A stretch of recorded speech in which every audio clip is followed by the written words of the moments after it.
My name is Dr. Leonard Hofstetter, and I could never please my parents, so I need to get all my self-esteem from strangers like you. But he's worse! So seriously, we gonna see you Saturday? I don't think so. Why not? I don't celebrate my birthday. Shut up. Yeah, you do. It's no big deal. It's just the way I was raised. My parents focused on celebrating achievements, and being expelled from a birth canal was not considered one of them. That's so silly. It's actually based on very sound theories. His mother published a paper on it. Well, what was it called? I hate my son, and that's why he can't have cake? It was obviously effective. Leonard grew up to be an experimental physicist. Perhaps if she'd also denied him Christmas, he'd be a little better at it. Thank you. Well, I love birthdays. Waking up to Mom's special French toast breakfast, wearing the birthday king crown, playing laser tag with all my friends. Yeah, see, that's what kids should have. Actually, that was last year. So you've really never had a birthday party? No, but it was okay.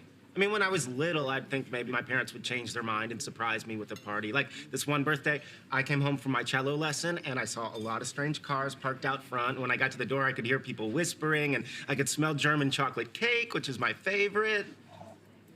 And? It turns out my grandfather had died. Oh my God, that's terrible. Well, it was kind of like a birthday party. I got to see all my cousins and there was cake, so... That's the saddest thing I've ever heard. You think? Go ahead, tell her about your senior prom. Okay, you know, I've always been curious. What was Leonard like when he was little? Oh, I think you mean young. He's always been little. Right, okay, what was he like when he was young? You'll have to be more specific. Oh, okay, like 5 or 6.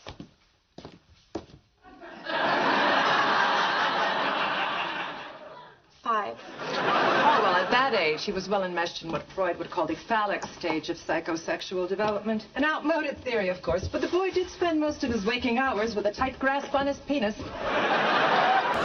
Have you heard your brother has gotten engaged? No. Sheldon, why didn't you tell me? My bad. I did send a gift from both of us. She's a remarkable girl. The youngest appeals court judge in New Jersey and a 2-time Olympic bronze medalist. You must be very happy. Why? I'm not marrying her.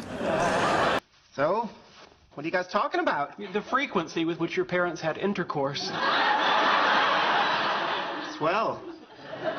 If you're lucky, maybe she'll show you the PowerPoint presentation. I'm sorry, it's on my other laptop. So, Mother, what's new? You'll have to be more specific. All right, what's new with you? Oh, well, I've been having some fascinating menopausal symptoms recently. Maybe something less personal. Oh, your Uncle Floyd died. Oh, my God, what happened? His heart stopped beating. I have to urinate.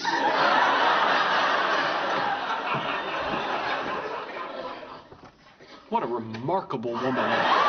So, Dr. Hofstetter, Leonard rarely talks about his incredibly successful brother and sister. Please don't go there, Howard. I understand that, unlike Leonard, they're at the top of their respective fields. Boy, you suck. Well, Leonard's younger brother, Michael, is a tenured law professor at Harvard, and his sister just successfully grew a human pancreas in an adolescent gibbon. So she's close to curing diabetes. Why else would you grow a pancreas in a teenaged gibbon? Wow, you must be very proud. Why? They're not my accomplishments. I have to urinate. Why are you doing this? So how about you? Are you seeing anyone interesting? Well, I'm not sure about interesting, but... Not the time, Sheldon. Very well. Shall we switch topics to Isaac Newton v. Gottfried Leibniz? It's all right, Sheldon. I will just pretend that Leonard's not withholding information. Although I will point out, Leonard, that I am a trained psychiatrist, and you are exhibiting the same secretive behavioral tics that accompanied your learning to masturbate. Isn't she brilliant, Leonard? How I envy you. you want to talk about not getting love from a parent? You know what I used to do when I was little to have some sensation of human contact? Yeah, you grabbed your penis and wouldn't let go.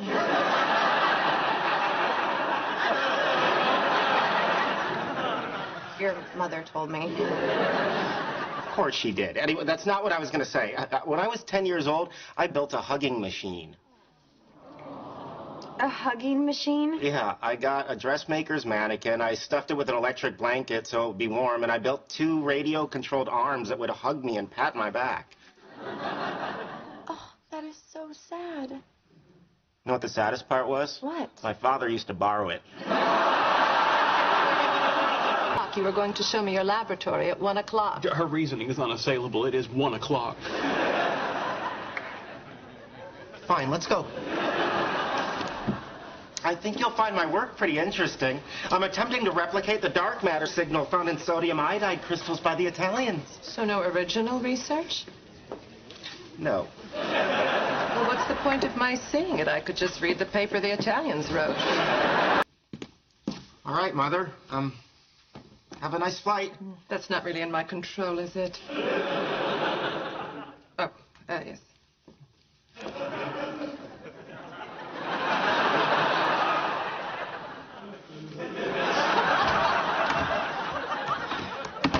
Oh, good morning. Morning. Look, I was just coming over to talk to you. You don't have to. Ever. Gotcha. Goodbye, Mother. Goodbye, Leonard. So sluggish. Shall we pick up where we left off last time? Just love decorating the Christmas tree. Makes me feel like a little girl again. We didn't have a tree when I was growing up. Really? Why not? In my family, holidays weren't so much celebrated as studied for their anthropological and psychological implications on human society. Oh, sounds festive. Did you at least give presents? In a way. We presented papers. And then broke off into focus groups and critiqued each other. Sheldon, what about you? Did you have a Christmas tree? What? Your mother's coming when? Tomorrow. When were you going to tell me?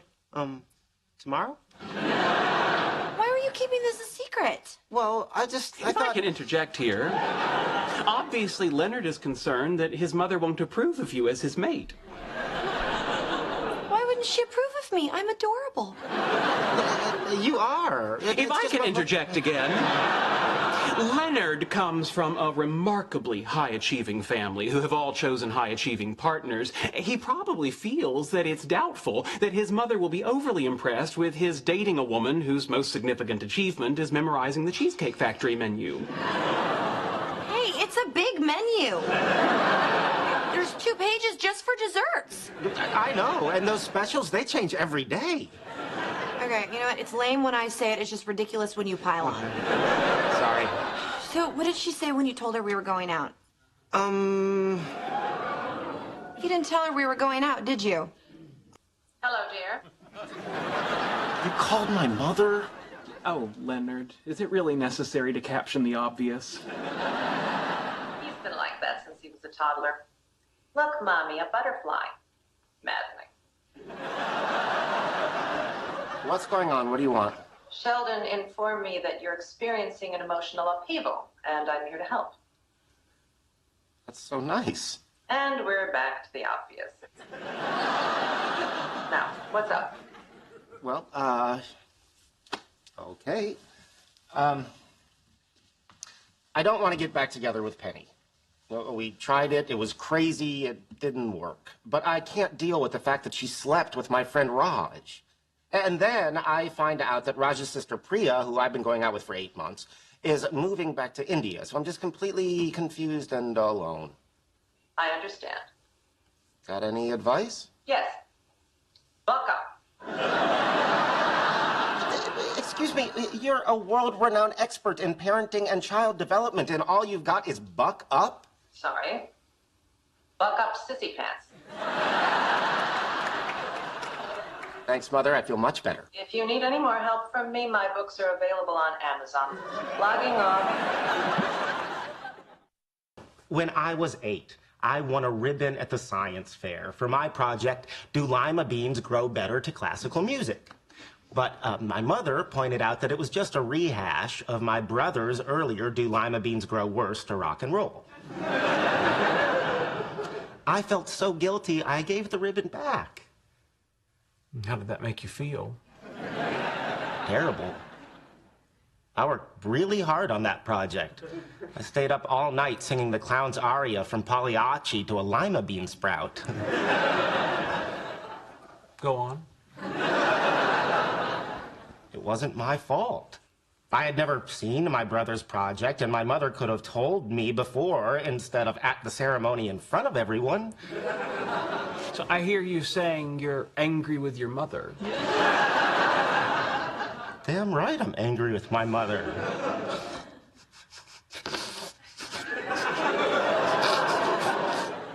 For God's sake, I was 8 years old. She humiliated me. That's when the bedwetting started again. Thank you, Leonard.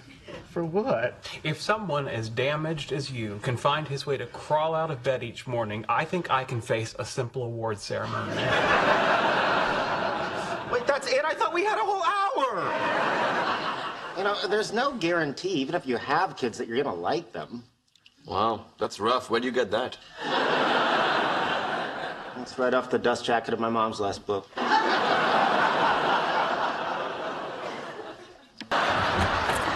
Hi, sorry I'm late. Oh, glad you're here. Sit down, I'll get you a plate.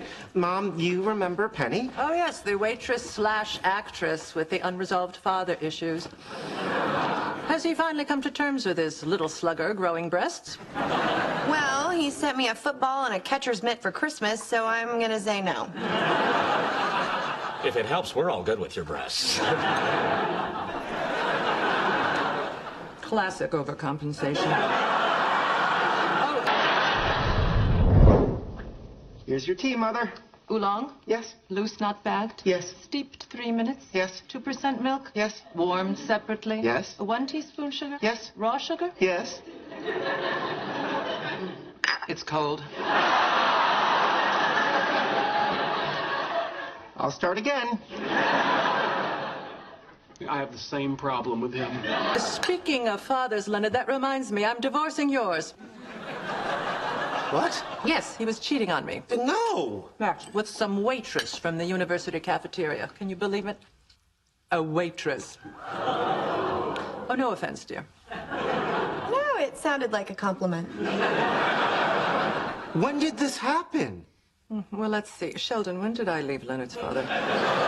September 22nd. Oh, yes, that's right. The weekend after Leonard's dog died. Mitzi's dead? She was old and blind, Leonard. What choice did we have? I don't believe this. Why am I the last to know? Excuse me, Leonard. I am the one who's getting a divorce. Mitzi is the one who is dead. Why are you the one making a fuss? You're right. I'm sorry. I'm way out of line. So, Penny, what's new in your life? Nothing, not a damn thing.